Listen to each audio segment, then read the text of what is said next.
So hello dear students, welcome to my channel Gateway for Engineers. So in the last class हमने finish किया था हमारा topic that is traversing. So from today we are going to start new chapter that is leveling. ठीक है students, please try to understand कि हमारा जो pattern of study है वो किस टाइप से है. So सबसे पहले हमने start किया था with chain survey, ठीक है, linear measurements in horizontal plane, और वो linear measurement in horizontal plane हमने किया था through chain surveying. Then chain surveying के बाद में हमने क्या किया, एंगल का मेजरमेंट किया, दैट इज बियरिंग को मेजर किया थ्रू कंपास सर्वेइंग. सो अभी तक जो हमने पढ़ा था वो पूरा का पूरा हॉरिजॉन्टल प्लेन में हम मेजरमेंट्स कर रहे थे. किसका? पहले हमने लेंथ का मेजरमेंट देखा हॉरिजॉन्टल प्लेन में, फिर हमने हॉरिजॉन्टल प्लेन में एंगल का मेजरमेंट देखा. दैट इज हमने पहले डिस्टेंस को मेजर किया. डिस्टेंस को कैसे डिफाइन किया था? It is length between two points on a horizontal plane. फिर हमने एंगल को मेजर किया ऑन द हॉरिजॉन्टल प्लेन, और किसी भी लाइन की लेंथ और उसकी बियरिंग को हमने डिनोट किया इन terms of latitude and departure. Now अब जो हम आगे पढ़ने जा रहे हैं, अब हम हमारी स्टडी को लेके जा रहे हैं from horizontal plane to vertical plane. So अब जो हम स्टडी करेंगे वो हम स्टडी करेंगे on a vertical plane. So levelling जो चैप्टर है, this levelling chapter is considered with measurement of length on vertical plane. So अब से हम जो मेजरमेंट्स की बात करेंगे वो मेजरमेंट्स कहां पे लेंगे हम? वो मेजरमेंट्स हम लेंगे on the vertical plane.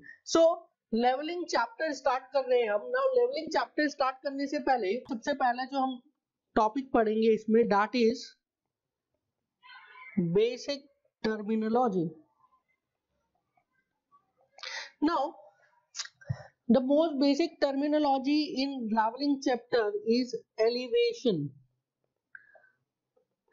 Now what is this elevation? देखिए जैसे हमने लीनियर मेजरमेंट्स पर डिस्टेंस को डिफाइन किया था, that distance is length between two points on a perfectly horizontal plane.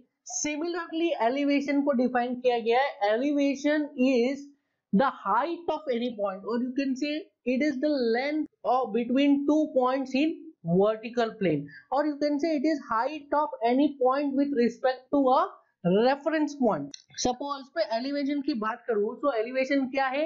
Elevation is linear measurement in vertical plane. So अगर मैं linear measurement vertical plane की बात करूं तो वो हमेशा जो elevation हम define करेंगे, और हम वर्टिकल प्लेन में किसी पॉइंट का हम अगर लेंथ, किसी पॉइंट की अगर हाइट डिफाइन करेंगे तो हमेशा उस हाइट को डिफाइन करेंगे with respect to a reference point.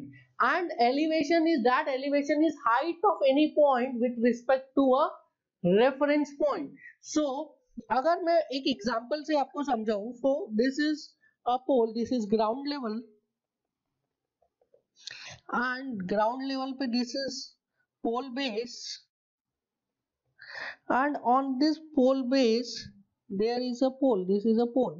So अगर मैं इस पोल पे एक टॉप मोस्ट पॉइंट है P, अगर इस पोल के मैं एलिवेशन की बात करूं तो इस पोल के एलिवेशन को रिप्रेजेंट करने के लिए मुझे इसके एक रेफरेंस पॉइंट को डिफाइन करना पड़ेगा कि इस पॉइंट P की जो मुझे हाइट चाहिए, इस पॉइंट P की हाइट मुझे किस रेफरेंस के अबाउट चाहिए. इस पॉइंट P की हाइट अगर मुझे ग्राउंड के अबाउट चाहिए, so I can write this h1. This h1 is the elevation of point P with respect to ground. So h1 is elevation with respect to ground.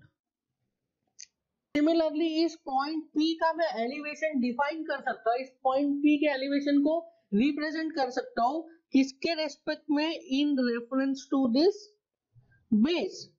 So this yellow, this h2 is elevation of point P with respect to base. सो पोल के base के respect में elevation बता रहा हूं तो अलग elevation आ रही. पोल का जो टॉप मोस्ट पॉइंट है उसको ग्राउंड के रिस्पेक्ट में अगर मैं एलिवेशन बता रहा हूं तो अलग वैल्यू आ रही है. सो एलिवेशन क्या है? Elevation is nothing but it is linear measurement of a point in vertical plane with respect to a reference point. So if I write definition of elevation, so elevation is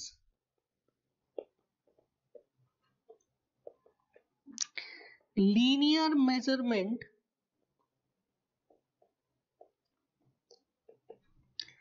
of a point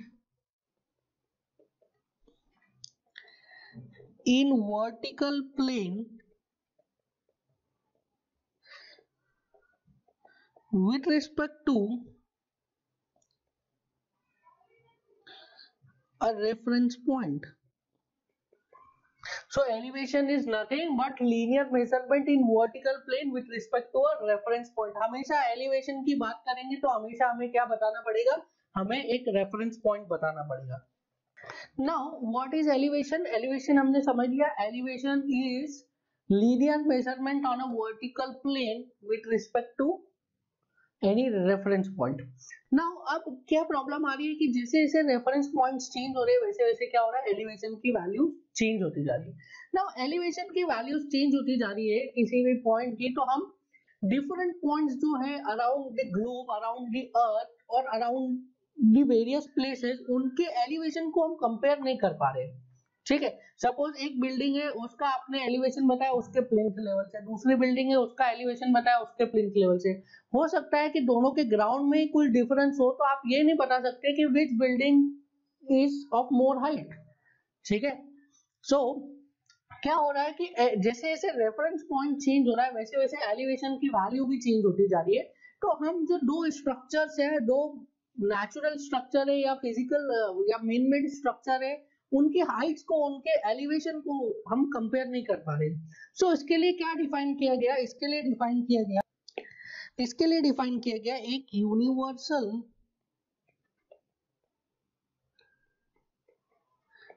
reference point. ठीक है, क्या define किया गया, एक universal reference point, and that universal reference point is mean sea level. That universal reference point is what? That universal reference point is mean sea level. Now, mean sea level क्या है, आप please ये समझिए. देखिए, जो अर्थ है, अर्थ में कुछ एरिया में वाटर है, कुछ एरिया में लैंड है. नाउ जो वाटर का जो लेवल है, अगर मैं वाटर और लैंड के एलिवेशन को कंपेयर करूं तो जो वाटर का एलिवेशन है वो कम है और जो लैंड का एलिवेशन है वो ज्यादा है. तभी तो वाटर जो है वो लैंड पे नहीं आ रहा है. अगर लैंड का एलिवेशन वाटर के एलिवेशन से कम होता तो जो वाटर है वो फ्लो होके कहां पे आ जाता, वाटर फ्लो होके लैंड पर आ जाता. सो जो वाटर का एलिवेशन है वो कम है और लैंड का एलिवेशन ज्यादा है. अब लैंड पर हम जो सर्वे कर रहे हैं, हम जो सर्वे की बात कर रहे हैं, अभी हम ये पूरा सर्वे पढ़ रहे हैं, इसका मैक्सिमम पार्ट हम कहाँ पे पढ़ रहे हैं, लैंड सर्वे पढ़ रहे हैं. सो लैंड सर्वे की जो बात कर रहे हैं, लैंड सर्वे में हम जो लेवल्स मेजर करेंगे, हम जो एलिवेशन मेजर करेंगे, उसको यूनिवर्सल रेफरेंस पॉइंट्स के रिस्पेक्ट में मेजर करेंगे. And that universal reference point is what, the level of water. So क्या किया गया है, वाटर के लेवल को एक यूनिवर्सल रेफरेंस पॉइंट के टर्म में डिफाइन कर दिया गया है. ठीक है, जो वाटर का लेवल है उसको हमने क्या अज्यूम कर लिया गया है, उसको हमने as a universal reference point assume कर लिया गया है. And that universal reference point is what, that universal reference point को हमने टर्म दिया है mean sea level. Now why it is called as a sea level, क्योंकि जो भी वाटर है दैट इज इन सी, तो सी में ये वाटर, तो सी के लेवल को ही हमने क्या अज्यूम किया as a universal reference point. Now ये जो सी का लेवल है ये फ्लक्चुएट होता रहता है. ठीक है, हमेशा एक जैसा नहीं रहता है. इसलिए हमने क्या करते हैं, इसलिए हम करते हैं कि एक सेवरल ईयर्स का जो सी का लेवल है उसका एक एवरेज ले लेते हैं और उस एवरेज को डिफाइन कर देते हैं as a universal reference point. Since हम एक एवरेज वैल्यू को ले रहे हैं इसलिए उसको क्या बोला गया, इसलिए उसको मीन सी लेवल बोला गया. नाउ अगर इंडिया की मैं बात करूं, तो in India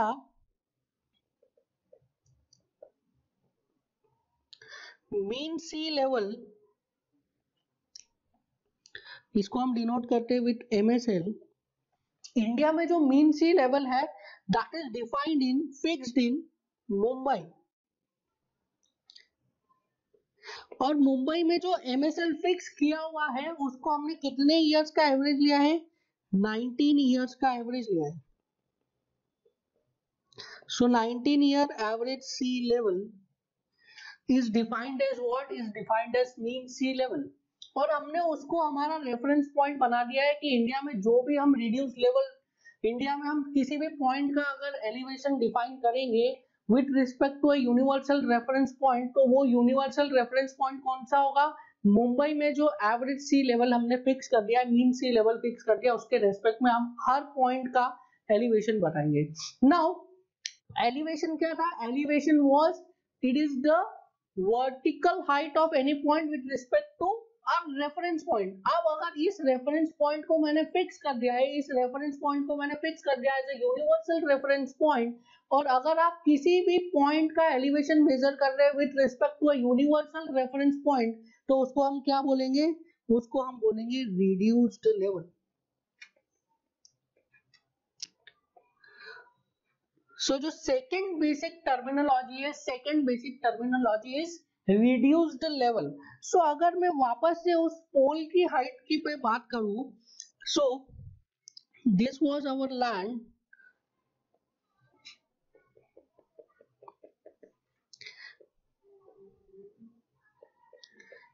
this was the pole base,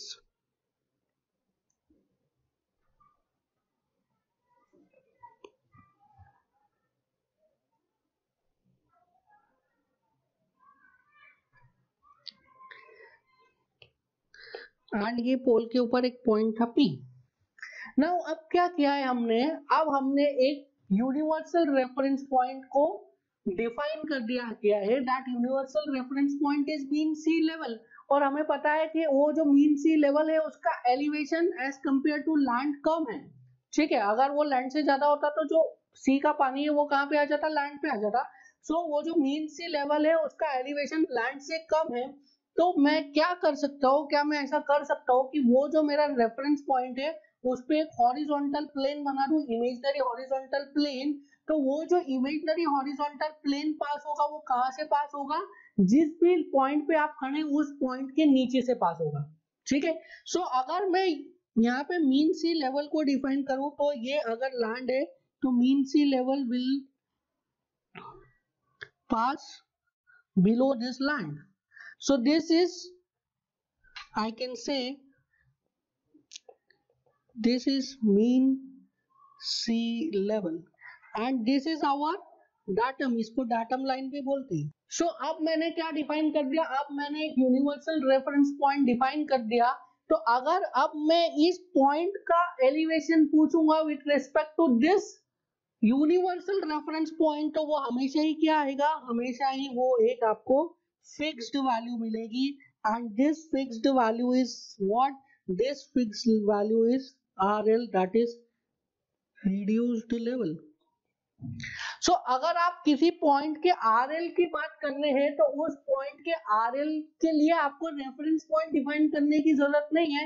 That reference point is already defined as universal reference point, which is mean sea level। So RL क्या हो गया? RL is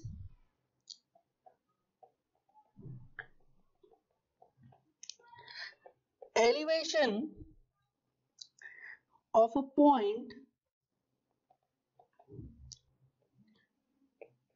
measured with respect to mean sea level, that is MSL। So RL क्या हो गया? RL is elevation of any point with respect to what? With respect to mean sea level। Now अब हमने mean sea level को तो define कर दिया, that mean sea level is average of water level किसी भी एक पॉइंट पे, जो हमने कुछ एक टाइम का एवरेज ले लिया है, जैसे इंडिया के लिए हमने 19 इयर्स का एवरेज लिया है। Now the next problem with this is that कि ये जो मीन सी लेवल है, this mean sea level is defined at a single point, ठीक है। हमने इस मीन सी लेवल को कहाँ पे डिफाइन किया? इंडिया के लिए हमने कहाँ पे डिफाइन किया? इंडिया के लिए हमने मुंबई में डिफाइन किया। नाउ ये जो मीन सी लेवल है वो एक पॉइंट पे डिफाइंड है। बाकी पूरी कंट्री के लिए अगर मुझे किसी भी पॉइंट पे रिड्यूस लेवल निकालना है तो मुझे उस मीन सी लेवल के रेफरेंस पे निकालना पड़ेगा। सो क्या ये पॉसिबल है कि मुझे अगर दिल्ली में किसी एक पॉइंट का एलिवेशन निकालना है, किसी एक पॉइंट का आरएल निकालना है, तो मैं उस मुंबई वाले पॉइंट से सर्वे करता हुआ आऊं और दिल्ली में उस पॉइंट का आरएल बताऊं? सो this is not practically feasible. तो इसके लिए सर्वे ऑफ इंडिया ने कुछ स्ट्रक्चर्स डेवलप किए, कुछ परमानेंट स्ट्रक्चर्स डेवलप किए, and those permanent structures are called as what? Permanent benchmarks.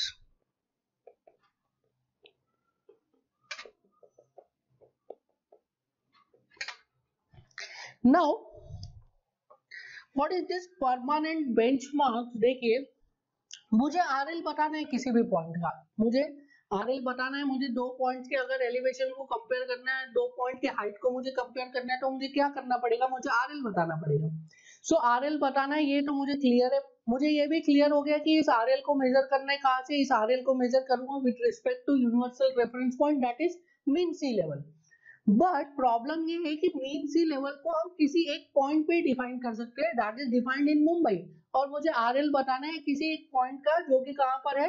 Delhi में। तो मुंबई से दिल्ली तक का मुझे या तो सर्वे करना पड़ेगा।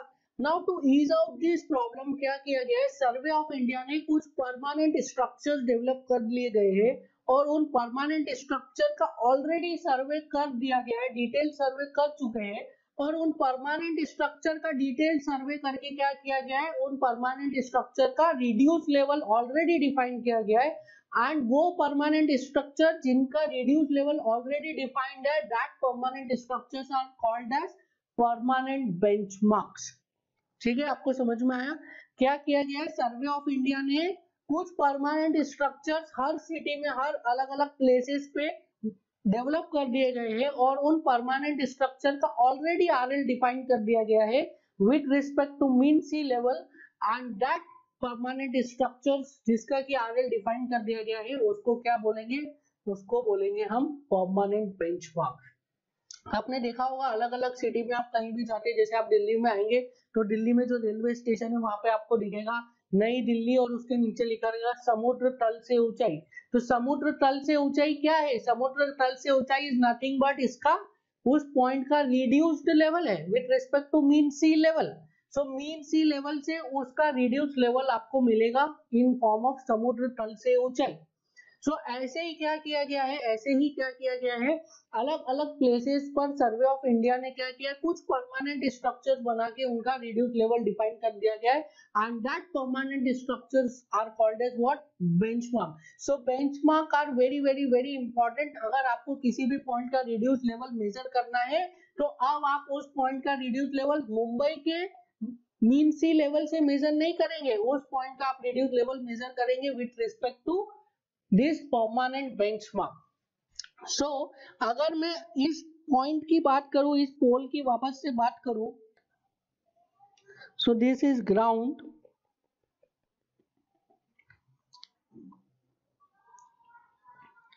ये पोल बेस है,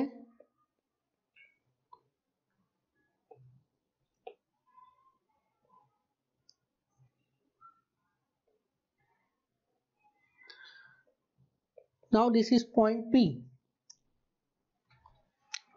नाउ हमें पता है कि here this is mean sea level. Now ये जो है ये रेड कलर का line, this is an imaginary line. ये जो मीन सी लेवल है this is an imaginary line. So क्या किया सर्वे ऑफ इंडिया ने? इस मुंबई में जो मीन सी लेवल सेटअप किया है उसके रेफरेंस में अलग अलग सिटीज में क्या किया? अलग अलग सिटीज में परमानेंट स्ट्रक्चर्स को डेवलप कर दिया और उन परमानेंट स्ट्रक्चर्स का आरएल बता दिया।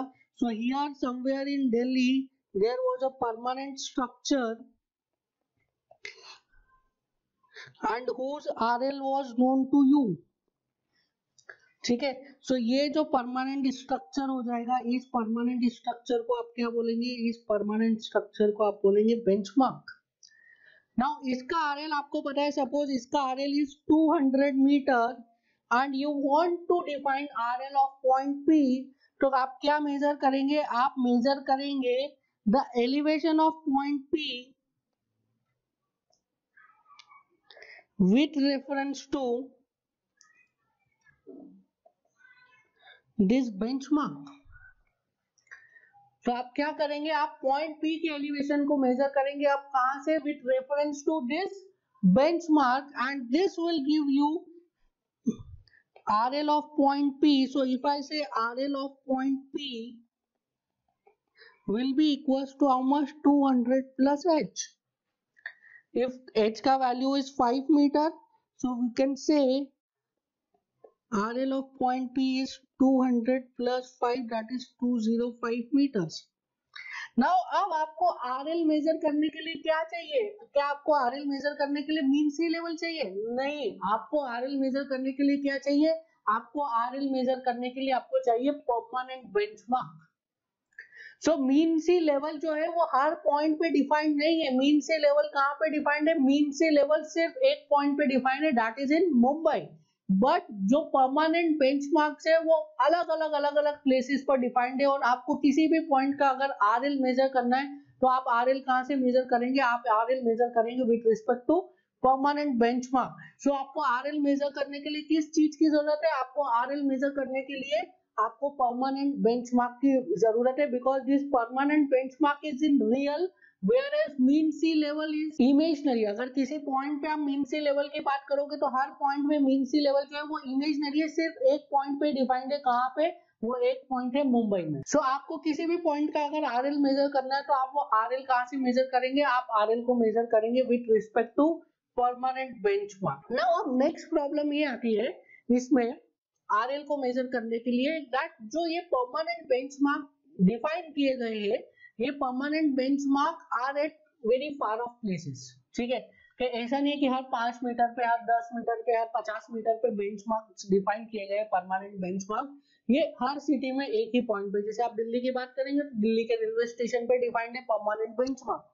अब मुझे दिल्ली के रेलवे स्टेशन से अगर 10 किलोमीटर दूर सर्वे करना है तो क्या मैं दिल्ली के रेलवे स्टेशन से 10 किलोमीटर दूर तक पहले सर्वे करते हुए आऊंगा और वहां का आरएल निकालूंगा?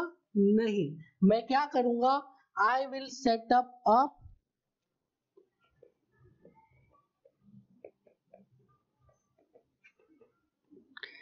Temporary benchmark. सो मैं क्या करूंगा?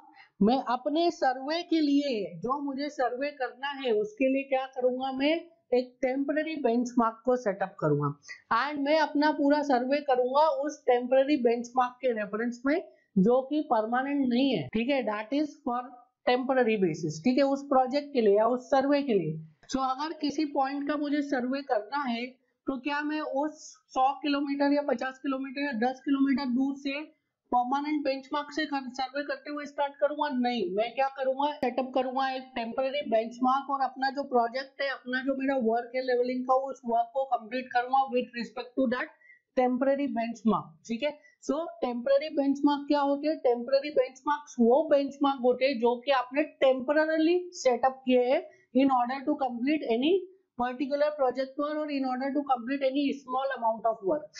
और जो परमानेंट बेंचमार्क होते हैं वो क्या होते हैं? वो परमानेंटली सेटअप किए रहते हैं बाय मेकिंग परमानेंट स्ट्रक्चर्स। ठीक है, सो आप किसी भी आप स्ट्रक्चर का, किसी भी पॉइंट का, किसी भी नेचुरल फीचर का आप जो आरएल मेजर करोगे, वो आरएल कहाँ से मेजर करोगे? वो आरएल आप मेजर करोगे विथ रेफरेंस टू बेंचमार्क। या तो वो टेम्पररी हो सकता है या तो परमानेंट हो सकता है। आप हमेशा मीन सी लेवल से हम मेजर नहीं करेंगे, because mean sea level is defined at a point. उसके अलावा सारे पॉइंट्स पर जो मीन सी लेवल है क्या है? That is imaginary line. तो हम लोग डिफाइन कर लेते हैं बेंचमार्क को। सो बेंचमार्क से पहले हम मीन सी लेवल को डिफाइन कर लेते हैं। So mean sea level, it is average level of sea fluctuations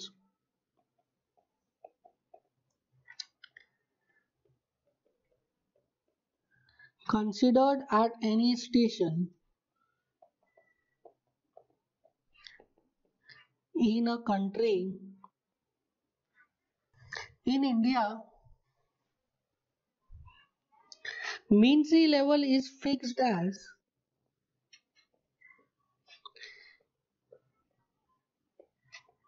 average of 19 years sea fluctuations at Mumbai। So India में जो मीन सी लेवल डिफाइन किया गया है वो कहाँ पे डिफाइन किया गया? मुंबई में। कितना 19 ईयर का एवरेज लिया हुआ, ये तो हम पढ़ ही चुके। Now the next basic terminology is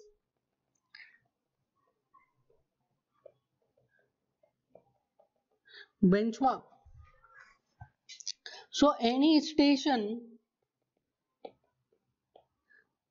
or point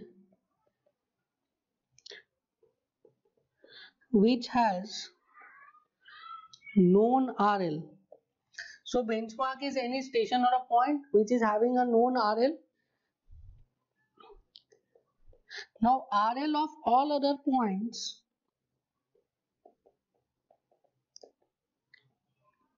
will be found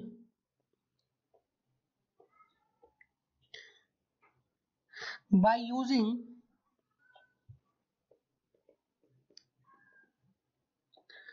RL of benchmark.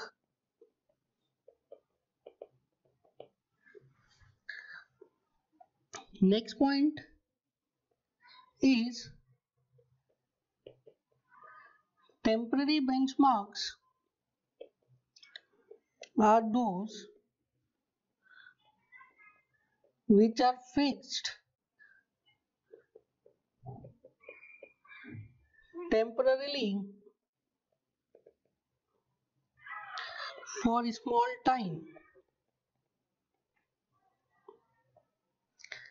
Next is permanent benchmarks are fixed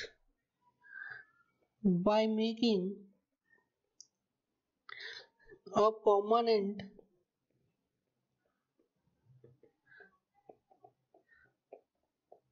structure. So इसी के साथ एक बार समराइज कर लेते हैं। We have started with leveling. Leveling में हमने देखा कि हम क्या करेंगे। लेवलिंग में हम लीनियर मेजरमेंट्स करेंगे कहाँ पे, वर्टिकल प्लेन में। तो अभी तक जो हम पढ़ते आ रहे थे चैप्टर 1, 2, 3 में, वो सारा का सारा डीलिंग कर रहे थे हम हॉरिजॉन्टल प्लेन में, बट विथ लेवलिंग चैप्टर हम कहाँ पे डील करेंगे, अब हम डील करेंगे वर्टिकल प्लेन में।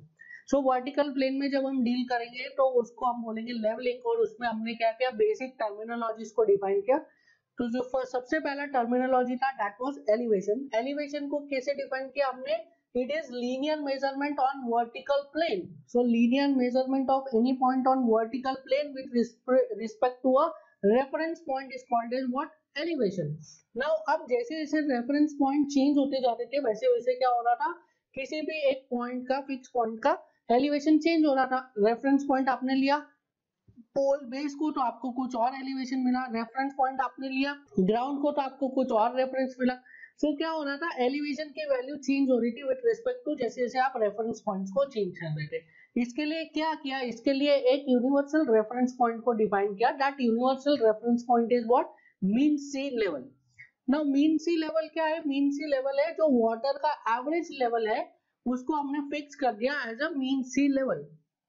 नाउ अब हम जो एलिवेशन डिफाइन कर रहे हैं वो डिफाइन कर रहे हैं with respect to that universal reference point that is mean sea level. तो उस एलिवेशन को हम क्या बोल रहे हैं, उस एलिवेशन को हम बोल रहे हैं reduced level. Since reduced level किसी भी पॉइंट का मैं मेजर कर रहा हूं तो उसको एक यूनिवर्सल रेफरेंस पॉइंट से मेजर कर रहा हूं, तो रिड्यूस्ड लेवल की वैल्यू क्या हो रही है, रिड्यूस्ड लेवल की वैल्यू फिक्स है, चेंज नहीं हो रही है। तो किसी दो पॉइंट के रिड्यूस्ड लेवल के वैल्यू को देख के हम ये बता सकते हैं कि कौन से पॉइंट ऊपर है, कौन सा पॉइंट नीचे है। नो फिर बात है कि मीन सी लेवल जो डिफाइंड है वो डिफाइंड है एक पर्टिकुलर पॉइंट पे, दैट इज इन मुंबई। तो मुंबई में एक पर्टिकुलर पॉइंट पे हमने क्या किया, मीन सी लेवल को डिफाइन कर दिया गया है। तो प्रॉब्लम ये आ रही थी कि कहीं पे भी अगर सर्वे करना है तो हमें मुंबई से स्टार्ट करना पड़ेगा, विच इज नॉट फीजिबल।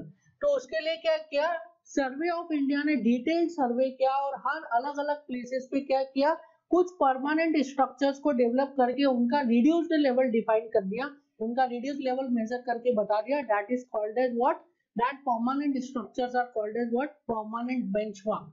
तो अब हम जो भी रिड्यूस लेवल मेजर करेंगे वो किसके रिस्पेक्ट में मेजर करेंगे, वो रिड्यूस लेवल हम मेजर करेंगे with respect to permanent benchmark, ना कि मीन सी लेवल के, क्योंकि मीन सी लेवल सिर्फ एक पॉइंट पर ही डिफाइंड है, बाकी सारे पॉइंट्स पर जो मीन सी लेवल है that is an imaginary line.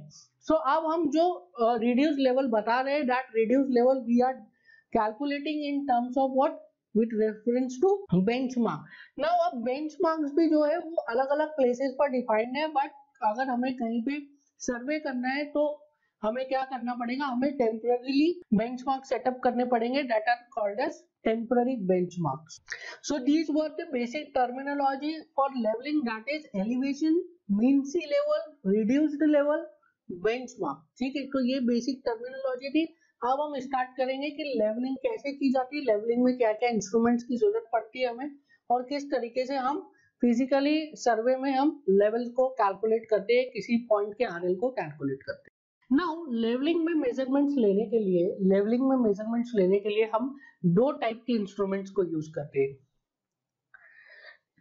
सो जो फर्स्ट इंस्ट्रूमेंट हम यूज करते हैं दैट इज लेवलिंग इंस्ट्रूमेंट, और जो सेकेंड इंस्ट्रूमेंट हम यूज करते हैं दैट इज लेवलिंग स्टाफ. सो दो इंस्ट्रूमेंट्स को यूज किया जाता है. जो पहला है that is levelling instrument and the second one is levelling staff. Now पहले हम डिस्कशन करते हैं about levelling instrument. Now levelling instrument क्या कहता है, लेवलिंग इंस्ट्रूमेंट कई सारे टाइप के हो सकते हैं, such as auto level, dumpy level, theodolite, electronic theodolite,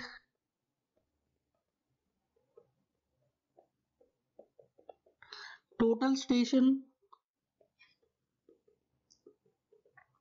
etcetera. So ये जो है these are different types of levelling instruments है. नाउ लेवलिंग इंस्ट्रूमेंट में बेसिकली होता क्या है, लेवलिंग इंस्ट्रूमेंट में जो उसका मेन पार्ट होता है that is a telescope. So levelling instrument consist of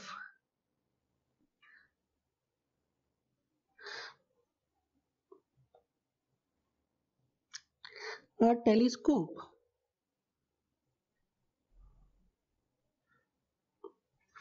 Now जो मेन पार्ट होता है लेवलिंग इंस्ट्रूमेंट का that is a telescope, and this telescope is consist of two main parts. One is this eyepiece and second is this objective lens. So जो main part होता है levelling instrument का is a telescope, and उस telescope के दो parts होते हैं, one is I piece and other is objective lens. And जब आप इस आई पीस में देखते हैं तो इस आई पीस का सेंटर एंड ऑब्जेक्टिव लेंस का जो सेंटर है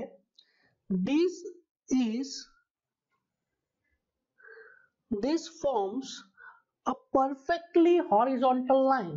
सो ये जो है आई पीस का सेंटर एंड ऑब्जेक्टिव लेंस का सेंटर, और इसको आप कंटिन्यूस आगे कंटिन्यू करेंगे तो जो लाइन फॉर्म होगी that line is a perfectly horizontal line, and this line is called as line of sight. So जो हमारा लेवलिंग इंस्ट्रूमेंट है उस लेवलिंग इंस्ट्रूमेंट का क्या पर्पस है, उस लेवलिंग इंस्ट्रूमेंट का पर्पस है कि हमें एक perfectly horizontal line of sight provide करता है. सो ये जो लेवलिंग इंस्ट्रूमेंट है वो कैसे हमें perfectly horizontal line of sight provide कर रहा है, वो आई पीस ऑब्जेक्टिव लेंस के कॉम्बिनेशन से हमें एक perfectly horizontal line of sight provide करता है. नाउ जब आप ये आई पीस और ऑब्जेक्टिव लेंस को देखेंगे तो इसमें आपको दिखेगा एक cross hair. Now this is called as, now this is a cross hair. ये आपको दिखेगा आई पीस से. जब आप देखेंगे इस टेलीस्कोप में तो टेलीस्कोप में आपको क्या दिखेगा, एक क्रॉस हेयर दिखेगा. नाउ क्रॉस हेयर में जो वर्टिकल लाइन दिखेगी आपको उसको हम बोलते हैं वर्टिकल हेयर, और जो हॉरिजॉन्टल लाइन है उसको हम बोलते हैं एक्सियल हेयर. सो कोई भी आप लेवलिंग इंस्ट्रूमेंट उठा के देख लीजिए, हर लेवलिंग इंस्ट्रूमेंट में क्या रहता है, उसका जो मेन पार्ट रहता है that is a telescope, and that telescope is perfectly horizontal, और उसमें जो हमारा लाइन ऑफ साइट बन रहा है that is the centre of eye piece and objective lens and it's continuation that is perfectly horizontal. So this is the basic purpose, ये जो basic objective है किसका, कोई भी लेवलिंग इंस्ट्रूमेंट का, कि जो उसकी लाइन ऑफ साइट है that should be perfectly horizontal. So जो हम लेवलिंग इंस्ट्रूमेंट से क्या करेंगे, हम लेवलिंग इंस्ट्रूमेंट को यूज करेंगे और फोकस करेंगे किस पे, लेवलिंग स्टाफ पे. बट जो हमारी लाइन ऑफ साइट है that line of site must be perfectly horizontal, और वो लाइन ऑफ साइट को परफेक्टली हॉरिजॉन्टल कौन बनाता है, उस लाइन ऑफ साइट को परफेक्टली हॉरिजॉन्टल बनाता है हमारा लेवलिंग इंस्ट्रूमेंट. सो जो नेक्स्ट हमारा इंस्ट्रूमेंट आता है for levelling that is a levelling staff. अब मैं थोड़ा सा डिस्कशन करता हूं about leveling staff. Now this leveling staff is a vertical scale. ये क्या है leveling staff? It is nothing but a vertical scale. एक vertical scale है जिसके की लेंथ कितनी है, स्टैंडर्ड is 4 मीटर. सो जो लेवलिंग स्टाफ है ये कुछ नहीं है, it is a vertical scale. ठीक है, आप कोई वर्टिकल एक स्केल को भी आप ऐसे खड़ा कर देंगे तो उसको भी आप as a levelling staff use कर सकते हैं. बट जो हमारा स्टैंडर्ड लेवलिंग स्टाफ आता है, नाउ जो हमारा स्टैंडर्ड लेवलिंग स्टाफ है that standard levelling staff is somewhat like this. इस टाइप के एक एल्यूमिनियम सेक्शन का वो लेवलिंग स्टाफ होता है जिसमें एक सेक्शन के अंदर दूसरा सेक्शन, दूसरे के अंदर तीसरा, ऐसे 3 सेक्शंस को पैक करके रखा जाता है. पर जब हम उसे यूज करते हैं तब हम उन सेक्शंस को ओपन करके इस टाइप से लेवल स्टाफ को ओपन करते हैं एंड यूज करते हैं. जो आप इसके टेक्निकल स्पेसिफिकेशन की बात करेंगे तो total length is how much, total length is 4 metres, और इसका जो टॉप पॉइंट रहता है उस पे कितनी लेंथ आएगी 4, और बॉटम पॉइंट रहेगा वहां पे 0. मतलब जो स्केल स्टार्ट होगी वो स्टार्ट होगी from 0 here to 4 meters here. So here you will get a reading 4 meter, here you will get a reading 0 meter, and यहाँ से 0.5 meter, this is 1 meter, this is 1.5 meter, this is 2 meter, this is 3 meter, and somewhere here it is 4 meter. So here it is 1 metre, 2 metre, 3 metre and 4 metre. इस type से आपको readings मिलेंगी. So this staff is nothing but a vertical scale, जिसको कि हमने कैसे बना रखा है, जिसको हमने बना रखा है in the form of a aluminium section, और एल्यूमिनियम सेक्शन के एक सेक्शन के अंदर दूसरा सेक्शन है, दूसरे के अंदर तीसरा है. जब इसको हम यूज करेंगे तब इसको सारे सेक्शंस को ओपन करेंगे, जो हमारे पास कंप्लीट स्केल आएगी. That complete scale is of length 4 metre, और जो बॉटम पे रीडिंग होगी, बॉटम पे रीडिंग विल बी 0 मीटर, और वो बॉटम से टॉप तक इंक्रीज होती जाएगी. एंड जो टॉप पे रीडिंग मिलेगी आपको, दैट टॉप वाला reading is equals to how much, is equals to 4 metre. Now इसके अलावा भी कुछ और नॉन स्टैंडर्ड लेंथ आती है, that is 3 metre, 5 metre and 6 metre. Now depending upon project,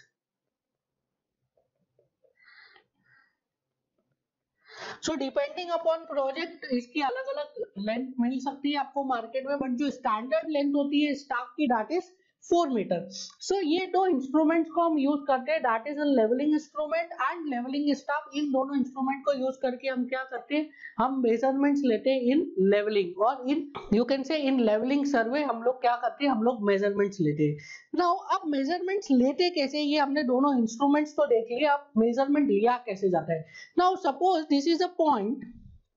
अभी आपने देखा कि अगर कोई एक पॉइंट है, इस पॉइंट का अगर मुझे RL मेजर करना है, इस पॉइंट का मुझे एलिवेशन मेजर करना है, so what I will do is इस पॉइंट के ऊपर हम क्या रखेंगे, हम रखेंगे लेवलिंग स्टाफ. सो इस पॉइंट के ऊपर हमने क्या रख दिया, इस पॉइंट के ऊपर लेवलिंग स्टाफ को रख दिया, एंड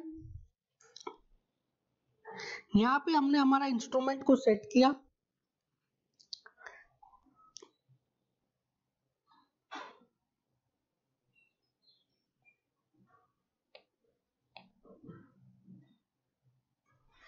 ठीक है, हमने इस इंस्ट्रूमेंट को सेट किया, और यहां से हमने क्या किया, फोकस किया ऑन द लेवलिंग स्टाफ. सो जब मैंने यहाँ से फोकस किया लेवलिंग स्टाफ पर, मैंने यहाँ पे फोकस किया लेवलिंग स्टाफ पर, तो जब मैं फोकस करूंगा लेवलिंग स्टाफ पे तो मुझे क्या दिखेगा, मुझे दिखेगा क्रॉस हेयर। जो मैं आई पीस में देखूंगा तो मुझे क्या दिखेगा, मुझे दिखेगा क्रॉस हेयर। जो यहाँ से मैं आई पीस में देख रहा हूँ, जो मैं यहाँ से आई पीस में देख रहा हूँ, तो आई पीस में मुझे क्या दिख रहा है, आई पीस में मुझे दिख रहा है एक क्रॉस हेयर। नाउ अब आप उसको देखिए, these are the readings. So 0, 1, 2, 3 and this is 4. So जब मैं यहाँ से देख रहा हूँ तो मुझे क्या दिख रहा है, मुझे दिख रहा है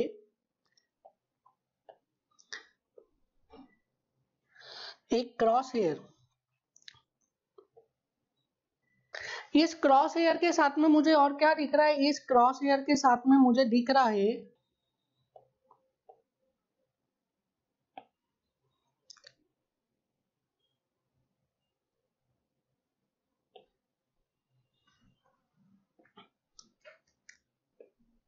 इस क्रॉस हेयर के साथ में मुझे क्या दिख रहा है, मुझे दिख रहा है लेवलिंग स्टाफ। नाउ जब हम देखेंगे टेलीस्कोप में, तो टेलीस्कोप में हम फोकस करेंगे किसके ऊपर, हम इसको फोकस करेंगे ऑन द लेवलिंग स्टाफ। तो हमें क्या दिखेगा टेलीस्कोप से, एक तो क्रॉस हेयर दिखेगा और क्या दिखेगा हमें, लेवलिंग स्टाफ दिखेगा। नाउ अब इसमें आपको दो हेयर्स दिख रहे हैं, जो क्रॉस हेयर है उसमें आपको दो हेयर्स दिख रहे हैं। अभी हमने डिस्कस किया this is axial hair.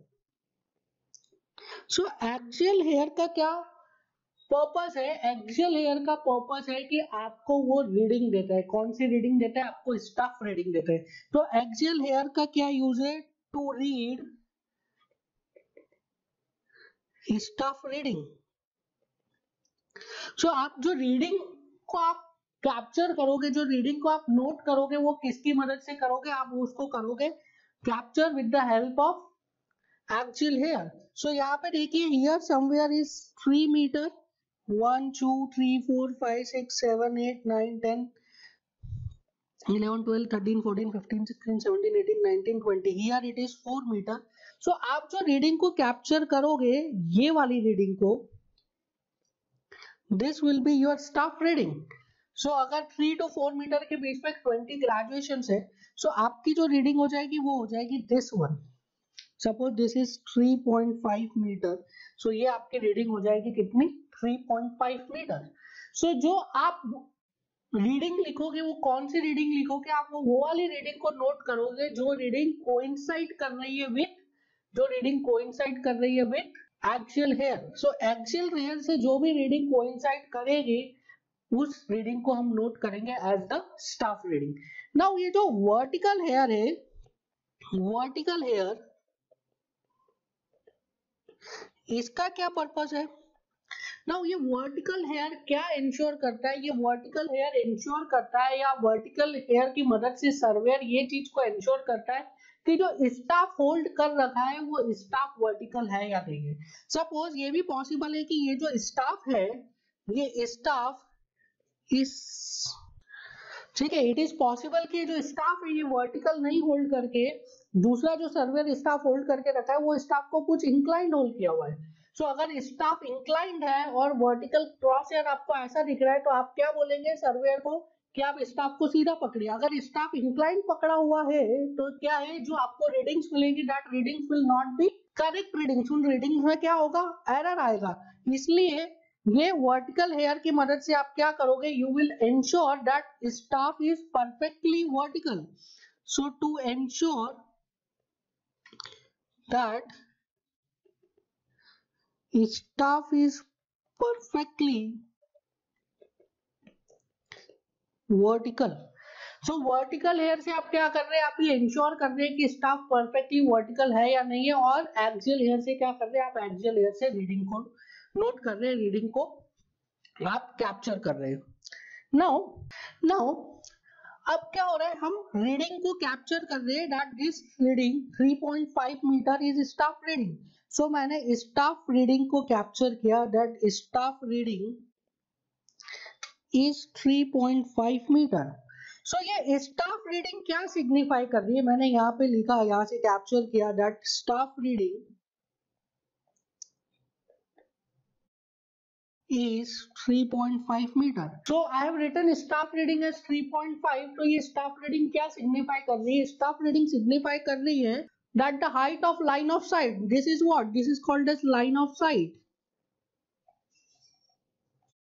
That the height of line of sight from this point P, suppose this is point P, तो इस point P से जो line of sight है उसकी height h is 3.5 meters. ये सिग्निफाई कर रही है स्टाफ रीडिंग. सो स्टाफ रीडिंग क्या बता रही है आपको? स्टाफ रीडिंग बता रही है एलिवेशन. किसका एलिवेशन? लाइन ऑफ साइट का. कहां से? जिस पॉइंट पे आपने स्टाफ को होल्ड किया हुआ उस पॉइंट से. सो स्टाफ रीडिंग क्या बताती है? स्टाफ रीडिंग क्या आपको आरएल देती है? नहीं, स्टाफ रीडिंग आपको आरएल नहीं देती है. स्टाफ रीडिंग क्या देती है? स्टाफ रीडिंग आपको एलिवेशन देती है. किसका एलिवेशन देती है? पॉइंट का एलिवेशन देती है? नहीं, स्टाफ रीडिंग पॉइंट का एलिवेशन नहीं देती है. स्टाफ रीडिंग किसका एलिवेशन देती है? स्टाफ रीडिंग आपको लाइन ऑफ साइट का एलिवेशन देती है विथ रेफरेंस टू वो पॉइंट जिस पॉइंट पे आपने स्टाफ को होल्ड किया हुआ है. सो स्टाफ रीडिंग जो आप लिखते हैं वो स्टाफ रीडिंग आपको क्या दे रही है? लाइन ऑफ साइट का एलिवेशन दे रही है with respect to the point जिस पॉइंट पे आपने स्टाफ को होल्ड किया हुआ है. नाउ ये जो हमारा स्टाफ है इसका लीस्ट काउंट क्या होता है? So least count of staff is 5 mm. So staff का लीस्ट काउंट कितना होता है? स्टाफ का लीस्ट काउंट होता है 5 mm. सो इस तरीके से आप क्या करते हैं? इस तरीके से आप पॉइंट के ऊपर स्टाफ को होल्ड करके आप क्या करते हैं? स्टाफ रीडिंग को नोट करते हैं. और जो स्टाफ रीडिंग को आप नोट कर रहे हैं वो आपको क्या दे रहा है? वो आपको एलिवेशन दे रहा है. किसका? लाइन ऑफ साइट का. एंड आप ये जो पूरा मेजरमेंट ले रहे हैं, ये जो आप स्टाफ रीडिंग नोट कर रहे हैं, आप दो इंस्ट्रूमेंट को यूज करके नोट कर रहे हैं. That is first is levelling instrument. Levelling instrument में क्या रहता है? लेवलिंग इंस्ट्रूमेंट का जो मेन पार्ट है दैट इज टेलीस्कोप. एंड उस टेलीस्कोप में दो पार्ट्स रहते हैं that is I piece and objective lens. And इन दोनों से आप जो देखते हैं दैट शुड बी, वो क्या होता है? आई पीस का सेंटर और जो ऑब्जेक्टिव लेंस का सेंटर है वो दोनों, और उसका कंटिन्यूएशन, ये जो लाइन है this line is called as line of sight and this line is perfectly horizontal. So इस तरीके से आप लेवलिंग इंस्ट्रूमेंट और स्टाफ को यूज करके लाइन ऑफ साइट का एलिवेशन मेजर करते हैं with respect to a point जिस पॉइंट पे कि आपने स्टाफ को होल्ड किया हुआ है. So now we have understood the basic terminology. Along with that we have understood the concept of reading that is staff reading. जो हम स्टाफ रीडिंग ले रहे हैं उसका हमने फिजिकल इंटरप्रिटेशन समझ लिया है. दैट जो स्टाफ रीडिंग हम ले रहे हैं वो क्या बता रही है? वो एलिवेशन बता रही है. किसका? लाइन ऑफ साइट का. कहां से? With reference to the point जहां पे हमने स्टाफ रखा है. Now on the basis of points कि कहां पर हम स्टाफ रख रहे हैं और उसका सीक्वेंस क्या है, उसके हिसाब से रीडिंग्स को 3 टाइप में डिवाइड किया गया है. So now we are going to discuss about types of staff reading. So on the basis of point जिसके अकॉर्डिंग हमने स्टाफ को प्लेस किया है after seconding of the instrument, जो स्टाफ रीडिंग है वो 3 टाइप्स की हो सकती है. The first one is back sight, second one is intermediate sight and the third one is fore sight. Now अब इसको हम एक प्रैक्टिकल एग्जांपल से देखते हैं. हम लोग एक चीज पहले ही डिस्कस कर चुके हैं. क्या डिस्कस कर चुके हैं? कि जब भी हम रिड्यूस लेवल फाइंड करेंगे, देखिए लेवलिंग का जो बेसिक पर्पस है कि लेवलिंग हम कर रहे हैं. लेवलिंग क्यों कर रहे हैं? लेवलिंग हम कर रहे हैं डिफरेंट पॉइंट्स का रिड्यूस लेवल निकालने के लिए. नाउ जब भी हम रिड्यूस लेवल फाइंड आउट करेंगे तो रिड्यूस लेवल हम कहां से फाइंड आउट करेंगे? रिड्यूस लेवल हम फाइंड आउट करेंगे with respect to what? Mean sea level. नहीं, मीन सी लेवल तो क्या है? इमेजिनरी. डिफाइंड है कहां पे? सिर्फ एक पॉइंट पे, बॉम्बे में, मुंबई में.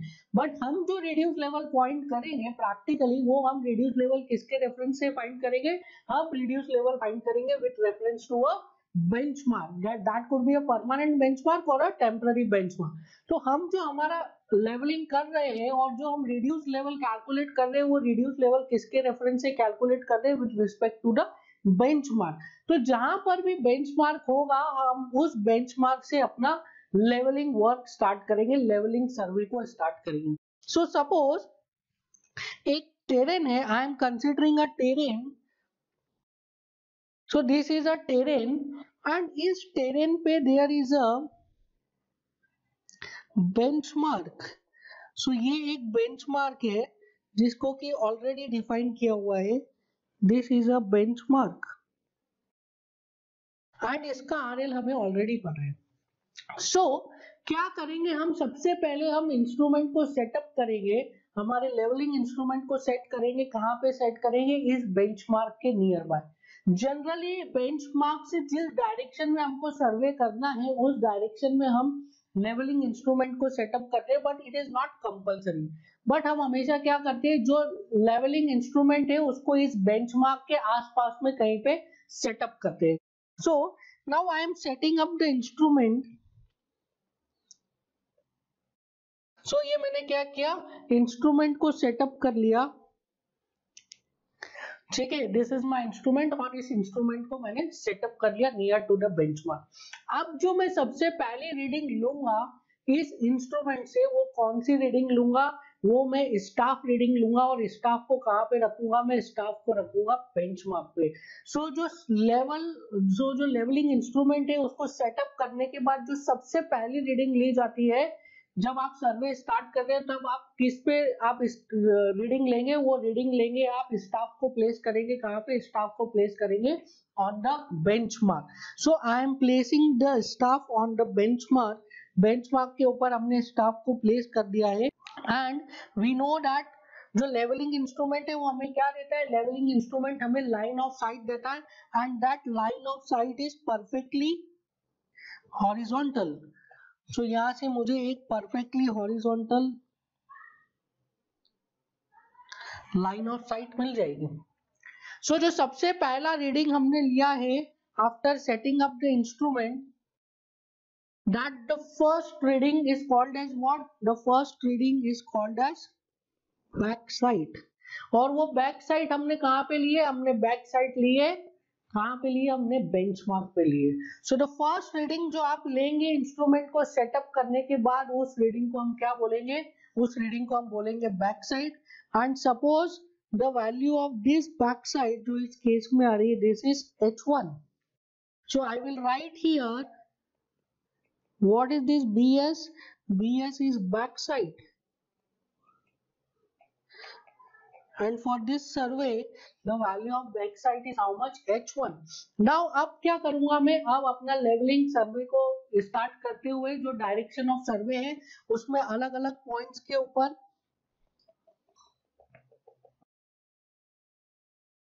उसमें अलग अलग पॉइंट्स पर हम क्या करेंगे, अपना लेवलिंग स्टाफ को रखते जाएंगे और रीडिंग्स को नोट करते जाएंगे।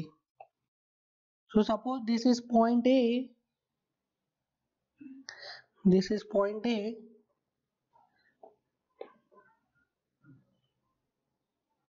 this is point B,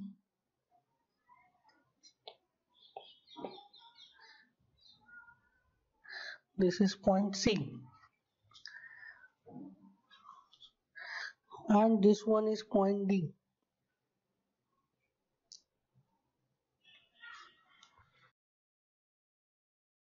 सो मैंने क्या किया, अलग अलग पॉइंट्स पर क्या रखा, स्टाफ को रखा है एंड स्टाफ पे मैंने स्टाफ रीडिंग्स को नोट किया है। सो जो पॉइंट ए पे स्टाफ रीडिंग आई है, I am writing it as this is H2, this is H3, this is H4 and this one is H5। Now क्या हो रहा है, पॉइंट डी पर आने के बाद, पॉइंट डी पर आने के बाद हमें आगे की रीडिंग्स नहीं दिख रही है। क्यों रीडिंग नहीं दिख रही है, इसके कई सारे रीजंस हो सकते हैं। पहला रीजन है कि डिस्टेंस बहुत ज्यादा हो गया, तो जो आप लेवलिंग इंस्ट्रूमेंट यूज करते हैं उसमें टेलीस्कोप है और टेलीस्कोप का एक रेंज है कि उस रेंज तक ही आपको टेलीस्कोप में विजिबिलिटी आ सकती है। Suppose the range is 50 metres और द रेंज इज 100 मीटर और द रेंज इज 200 मीटर, तो 200 मीटर के डिस्टेंस तक ही आप क्या करोगे, उस टेलीस्कोप से रीडिंग्स को देख पाओगे। उसके बाद का आपको रीडिंग दिखेगा नहीं, प्रॉपर्ली विजिबिलिटी नहीं रहेगी उस रीडिंग की। सो उसके बाद आपको क्या करना पड़ेगा, उसके बाद आपको रीडिंग्स दिखेगी नहीं। या तो क्या हो सकता है, जैसे यहाँ पे देखिए कि पॉइंट डी के बाद जो ग्राउंड का टेरेन है उसमें इतना ज्यादा एलिवेशन आ गया है कि आप जब स्टाफ को रख रहे हैं तो आप स्टाफ को देख ही नहीं पा रहे, because the line of sight is horizontal और ग्राउंड में इतना ज्यादा एलिवेशन है कि आप जब हॉरिजॉन्टल लाइन ऑफ साइट पे देखते हैं तो आपको ग्राउंड दिखता है, आपको स्टाफ नहीं दिखता है, स्टाफ तो कहीं ऊपर है। सो बहुत ज्यादा एलिवेशन आने की वजह से क्या है कि आपको स्टाफ दिखेगा ही नहीं। सिमिलरली ऐसा भी हो सकता है कि बहुत ज्यादा डिप्रेशन आ गया है किसी पॉइंट पे अगर बहुत ज्यादा डिप्रेशन आ गया तो लाइन ऑफ साइट स्टाफ नीचे रह जाएगा, लाइन ऑफ साइट ऊपर से निकल जाएगी, तो भी आप स्टाफ को नहीं देख पाएंगे। So these are the reason जिसकी वजह से एक पॉइंट के बाद क्या होता है, एक पॉइंट के बाद हमें स्टाफ दिखना बंद हो जाता है। सो जो लास्ट रीडिंग हमने इस इंस्ट्रूमेंट को सेट करने के बाद ली है, so this last reading is called as what? This last reading is called as foresight. So if I write foresight, इसको डिनोट करते हैं fs से, so foresight for this survey is h5. so h5 कौन सी reading हो गई है, h5 यहाँ पे रीडिंग हो गई है foresight. now इसके अलावा जो भी रीडिंग्स है all these are intermediate side. So the third type of reading is intermediate side denoted by IS.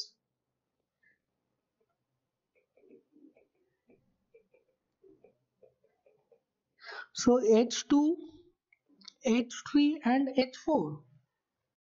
So जब इंस्ट्रूमेंट को आप सेट करेंगे तो इंस्ट्रूमेंट को सेट करने के बाद जो सबसे पहला रीडिंग आप ले रहे हो, कहाँ पे ले रहे हो, वो आप ले रहे हो बेंचमार्क के ऊपर।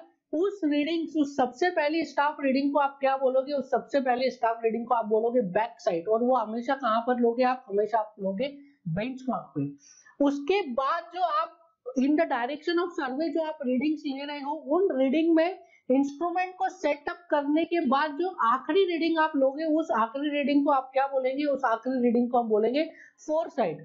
एंड बैक साइड और फोरसाइट को छोड़ करके बाकी सारी जो रीडिंग्स आप ले रहे हैं उसको क्या बोलेंगे, उसको बोलेंगे intermediate side. This is very very very important. Exam में आपको डायरेक्टली सीक्वेंस ऑफ रीडिंग्स दे देगा और पूछेगा कि कौन सा बैक साइड है, कौन सा फोरसाइट है, कौन सा इंटरमीडिएट साइड है। सो इंस्ट्रूमेंट को सेटअप करने के बाद जो सबसे पहला आपने रीडिंग लिया है कहाँ पे, ऑन द बेंचमार्क, उसको क्या बोलेंगे हम, उसको बोलेंगे हम बैक साइड। जो लास्ट रीडिंग लोगे इंस्ट्रूमेंट को सेटअप करने के बाद उसको क्या बोलोगे, फोरसाइट। एंड उसके अलावा जो सारे रीडिंग्स है उसको क्या बोलेंगे हम, इंटरमीडिएट साइड। नाउ अब क्या हुआ, अब हमने यहाँ पे क्या हुआ कि पॉइंट डी के बाद हमें रीडिंग्स दिखना बंद हो गई है। क्यों रीडिंग दिखना बंद हो गई, या तो टेलीस्कोप की रेंज खत्म हो गई है, या तो फिर बहुत ज्यादा एलिवेशन आ गया ग्राउंड में, तो हम जब दिख रहे तो हमको ग्राउंड दिख रहा है ना कि स्टाफ, या तो बहुत ज्यादा डिप्रेशन आ गया है तो फिर स्टाफ के ऊपर से लाइन ऑफ साइट चला गया है। तो ये रीजन होते हैं जिसकी वजह से क्या होता है, हमें इंस्ट्रूमेंट का लोकेशन है, उसको इंस्ट्रूमेंट का जो स्टेशन है उसको चेंज करना पड़ता है। नाउ हियर जो यहाँ पे इंस्ट्रूमेंट का स्टेशन है इसको मैं डिनोट कर रहा हूँ with I1। So this is instrument station I1। अब मैं क्या कर रहा हूँ, अब हमें और आगे सर्वे करना है, ठीक है, हमें और सर्वे करना है आगे। एंड यहां से मुझे रीडिंग्स नहीं दिख रही आफ्टर पॉइंट डी, तो डी पॉइंट के बाद क्या करूंगा, मैं इस इंस्ट्रूमेंट को चेंज करूंगा, इस इंस्ट्रूमेंट के स्टेशन को चेंज करूंगा। और अब जो ये इंस्ट्रूमेंट का स्टेशन आ गया है, this is called as instrument station 2। इसको मैं क्या बोल रहा हूँ, इंस्ट्रूमेंट स्टेशन 2। पहले कहां पे रखा था, इंस्ट्रूमेंट एट स्टेशन 1, अब रखा है इंस्ट्रूमेंट एट स्टेशन 2, तो इसको मैंने बोल दिया I2। सो यहाँ पे मैंने अपने इंस्ट्रूमेंट को सेटअप कर लिया। अगेन इंस्ट्रूमेंट को सेटअप करने के बाद मुझे क्या मिलेगा, एक हॉरिजॉन्टल लाइन ऑफ साइट मिलेगी। सो अगेन इंस्ट्रूमेंट को सेटअप किया, और इंस्ट्रूमेंट को सेटअप करने के बाद क्या मिला मुझे, इंस्ट्रूमेंट को सेटअप करने के बाद क्या मिला, एक horizontal line of sight. And this horizontal line of site से जो मैं सबसे पहला स्टाफ रीडिंग लूंगा वो कहां पे लूंगा, अब मैं पॉइंट डी पर सबसे पहला स्टाफ रीडिंग लूंगा। And that staff reading is called as what is called as back side। so अब जब इंस्ट्रूमेंट को मैंने सेटअप किया है, अगेन मैंने इंस्ट्रूमेंट को सेटअप किया और मैंने पहला रीडिंग लिया, तो पहला रीडिंग मैं in the direction of survey नहीं ले रहा हूँ, opposite to the direction of survey ले रहा हूँ। दैट इज जो उसके पहले वाला पॉइंट है, जो जिस पर मैंने फोरसाइट लिया था इसके पहले वाले स्टेशन से, उसी फोरसाइट वाले पॉइंट पर अब मैं क्या ले रहा हूँ, नेक्स्ट इंस्ट्रूमेंट स्टेशन से सबसे पहला रीडिंग ले रहा हूँ, उसको मैं क्या बोलूंगा, उसको मैं बोलूंगा back side. And this reading H6 is called as what? Back side. So मैं बैक साइड में एक रीडिंग और ऐड हो गई, दैट इज H6. नाउ अब क्या करेंगे, अब अगेन हम अलग अलग पॉइंट्स पर स्टाफ को प्लेस करेंगे एंड रीडिंग्स लेंगे. So this one is point E, this one is point F, and this one is point G.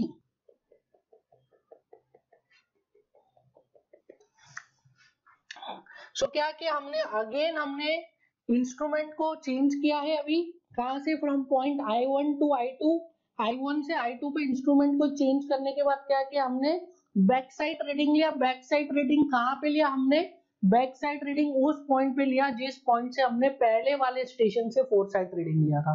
So sequence आप देखिए, जो सीक्वेंस है रीडिंग्स लेने का वो क्या है, सबसे पहले आपने इंस्ट्रूमेंट 1 पे सेटअप किया, इंस्ट्रूमेंट को I1 स्टेशन पे इंस्ट्रूमेंट को सेटअप किया और बैक साइड रीडिंग लिया कहां पे, बेंचमार्क पे.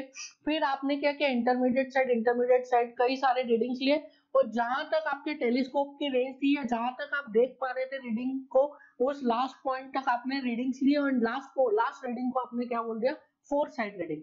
फिर आपने इंस्ट्रूमेंट को उठाया और इंस्ट्रूमेंट को नए स्टेशन पे सेटअप किया. नए स्टेशन पे सेटअप करने के बाद आपने सबसे पहला रीडिंग कहां पे लिया, सबसे पहला रीडिंग आपने उस पॉइंट पे लिया जिस पॉइंट पे आपने प्रीवियस इंस्ट्रूमेंट स्टेशन से लास्ट रीडिंग लिया था, उसको क्या बोला था हमने, फोर साइड.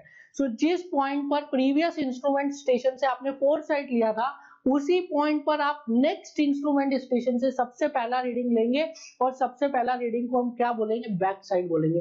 पर हमने एक बात बोली थी कि बैक साइड जो हम लेते हैं वो कहां पे लेते हैं, वो हमेशा बेंचमार्क पे लेते हैं. नाउ दिस पॉइंट, जिस पॉइंट पर हमने क्या लिया था, जिस पॉइंट पर हमने फोर साइड रीडिंग लिया था from the first instrument station, वो पॉइंट इस सेकेंड इंस्ट्रूमेंट स्टेशन के लिए क्या रहेगा. So this point D, so point D is temporary benchmark for instrument station 2. ये जो पॉइंट डी है ये इंस्ट्रूमेंट स्टेशन 2 के लिए क्या है, ये इंस्ट्रूमेंट स्टेशन 2 के लिए टेम्पररी बेंचमार्क की तरह एक्ट कर रहा है. इसलिए हमने बोला था कि जो बैक साइड है वो हमेशा आप कहां पे लेंगे, वो हमेशा आप किस पे लोगे, बेंचमार्क पर लोगे. सो पहले जो हमने बेंचमार्क पे सबसे पहले इंस्ट्रूमेंट सेट किया वो हमने किस पे लिया, हो सकता है परमानेंट बेंचमार्क पे लिया हो या अपने टेम्पररी बेंचमार्क पे लिया. पर जो सेकेंड टाइम आप इंस्ट्रूमेंट को चेंज कर रहे हो, तो आप इंस्ट्रूमेंट स्टेशन को चेंज कर रहे हो फ्रॉम I1 टू I2, उसके बाद जो आप रीडिंग ले रहे हो, तो जो पॉइंट डी यहाँ पे आ रहा है, that point D is will act as temporary benchmark for instrument station 2. Now अब देखिए, इंस्ट्रूमेंट स्टेशन 2 से हमने ई पे रीडिंग लिया, एफ पे रीडिंग लिया, जी पे रीडिंग लिया. बट जी के बाद क्या है कि टेरेन का जो लैंड है उसका डिप्रेशन इतना ज्यादा है कि उसके बाद हमको रीडिंग दिख नहीं रही है. ये स्टाफ रखा है, स्टाफ के ऊपर से क्या निकल जा रही है, लाइन ऑफ साइट निकल के चली जा रही है. किस तरीके से, इस तरीके से आप देखिए. सो जी के जस्ट बाद क्या हो रहा है, जी के जस्ट बाद स्टाफ के ऊपर से लाइन ऑफ साइट निकल के जा रही है, हम देख नहीं पा रहे. तो ये जो जी स्टेशन है, this G station will act as what, will act as fore sight. So G पे जो आप रीडिंग लोगे, that reading will be equals to fore side, will be called as what, will be called as fore side. और इसके अलावा जो आपने ई पे और एफ पे रीडिंग ली है उसको क्या बोलेंगे हम, intermediate sight. So suppose the staff reading at E it is H7, staff reading at F is H8 and staff reading at G is H9. सो कहना है राइट कि फोर साइड जो हो जाएगी कौन कौन सी हो जाएगी, H5 एंड H9, और इंटरमीडिएट साइड कौन कौन सी हो जाएगी, H2, H3, H4, H7 and H8. सो इस तरीके से ये चीज समझना आपके लिए बहुत ही ज्यादा इंपॉर्टेंट है कि जब भी आप लेवलिंग का सर्वे करेंगे तो जो आप सीक्वेंस ऑफ रीडिंग ले रहे हैं उसमें से किसको आप बैक साइड बोलोगे, किसको इंटरमीडिएट साइड बोलोगे एंड किसको आप फोर साइड बोलोगे. नाउ यहाँ पे there is one more terminology which is very very very important for you, that is this point D. Now this point D और इस पॉइंट डी पर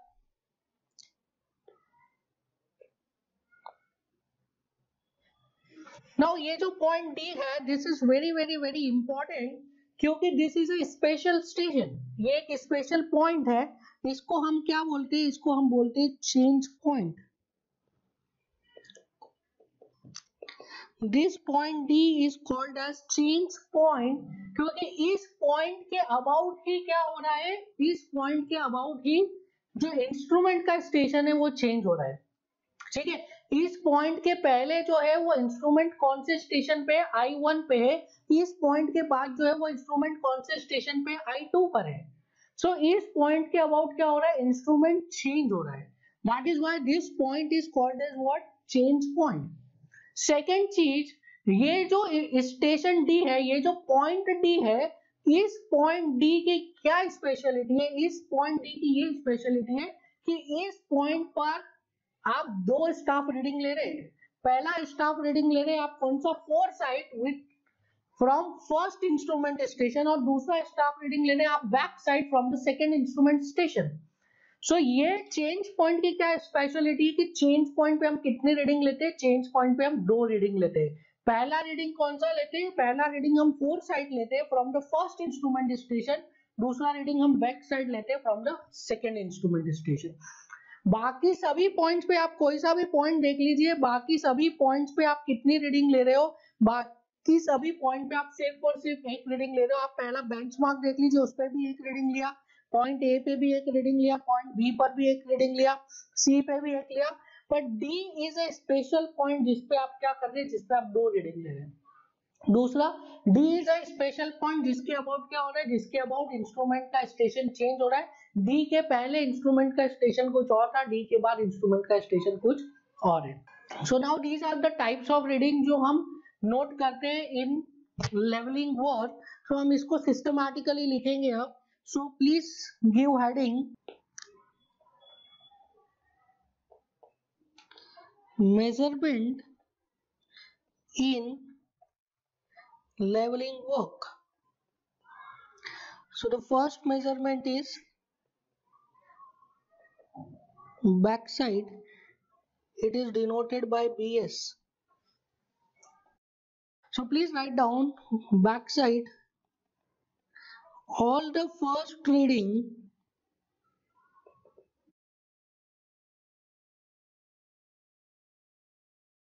taken from instrument position after setting up the instrument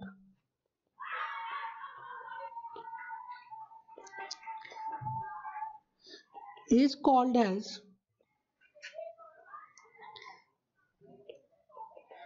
backside reading.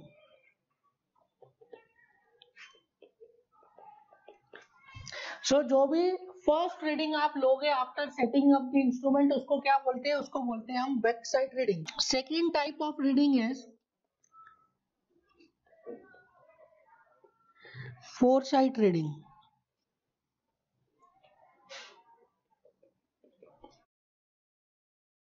So all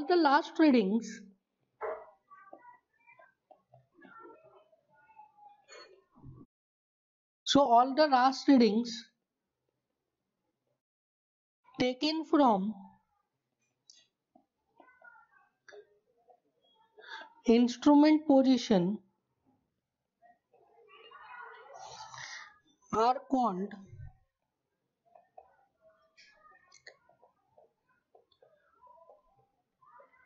four side readings.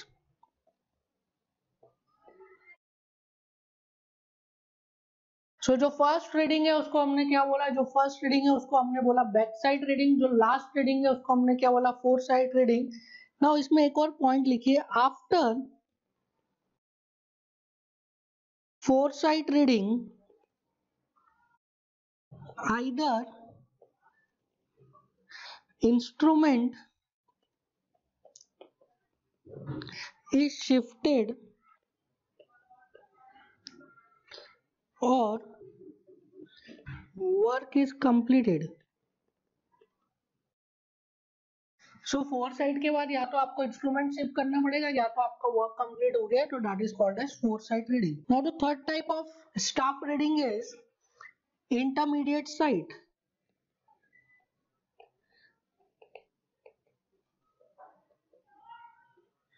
It is denoted by IS. So all the other readings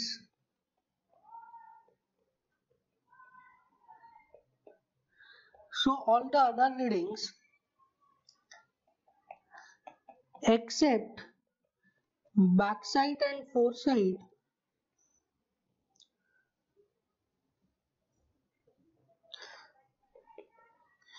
are called as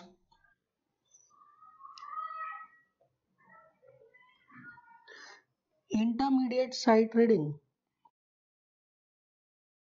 so back side और four side के अलावा जो भी readings हम ले रहे हैं उसको क्या बोल रहे हैं, हम उसको बोल रहे हैं इंटरमीडिएट साइट रीडिंग. नाउ एक नोट करके लिखिए, note that is change point. This change point is not a type of reading. ठीक है, इसलिए नोट करके लिखिए. Change point is any station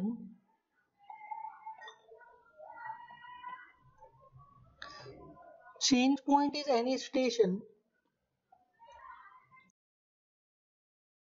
or a point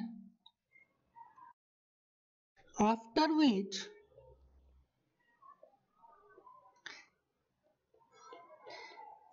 instrument location is changed. So it is a point or a station after which क्या हो रहा है, after which instrument का location हम change कर रहे हैं. Next point लिखिए इसमें, at change point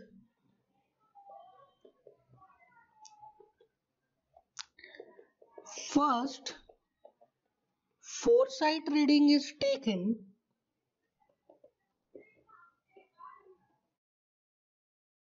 from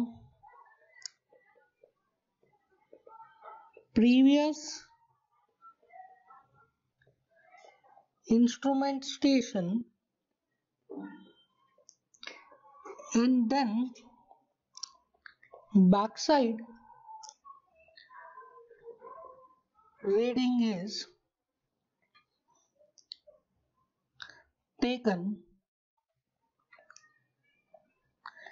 from next instrument station. Last point in the change point